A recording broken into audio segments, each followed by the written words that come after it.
जी हाँ दोस्तों, हमारे चैनल पे आपका स्वागत है दोस्तों। तो आज की वीडियो में हम बात करेंगे दोस्तों 2.5 मिलियन से ज़्यादा व्यूअर्स वाला सॉन्ग किसके पास है। जी हाँ दोस्तों, कौन सा सिंगर है। जी हाँ दोस्तों, 10 महीने के अंदर 2.5 मिलियन से ज़्यादा व्यूअर्स वाला सॉन्ग के बारे में दोस्तों। तो चैनल पे नए हो दोस्तों तो चैनल को सब्सक्राइब और लाइक और वीडियो को पूरा से पूरा ज़रूर देखना दोस्तों। तो हम बता दें दोस्तों वो कौन कौन सिंगर हैं जो कि 2.5 मिलियन से ज़्यादा व्यूअर्स वाला सॉन्ग 10 महीने के अंदर उनके पास है दोस्तों। तो हम वीडियो को स्टार्ट करते हैं दोस्तों। पहले नंबर पे हैं दोस्तों सुपर स्टार खेसारी लाल। जी हाँ दोस्तों, नींबू खरबूजा भाई जो कि बेस्ट भोजपुरी चैनल पे आया था दोस्तों। हम बता दें दोस्तों 278 मिलियन इस समय इस पे व्यूअर्स है। जी हाँ दोस्तों, 278 मिलियन जो कि नींबू खरबूजा भाई दोस्तों इस सॉन्ग को गाए थे खेसारी लाल और वह करिश्मा कक्कड़। जी हाँ दोस्तों, खेसारी लाल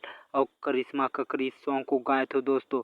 और वहीं दूसरे सॉन्ग की बात करें दोस्तों तो हम बताते दोस्तों आवाज़ के जादूगर नीलकमल के पास है। जी हाँ दोस्तों, आवाज़ के जादूगर नीलकमल जो कि सारेगामा हम भोजपुरी चैनल पे आया था दोस्तों।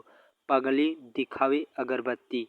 जी हाँ दोस्तों, पगली दिखावे अगरबत्ती जो कि नीलकमल का ये सॉन्ग है दोस्तों। नीलकमल इसे अपने अंदाज में अकेले ही गाए हुए थे दोस्तों। जो कि इस समय बात करें दोस्तों 261 मिलियन इस पे व्यूअर्स है। जी हाँ दोस्तों, 261 मिलियन दोस्तों। हम बता दें दोस्तों दो ऐसे सिंगर के लिए दोस्तों हमारा चैनल जरूर से जरूर सब्सक्राइब कर लें दोस्तों। अगले वीडियो में मिलेंगे, तब तक के लिए धन्यवाद।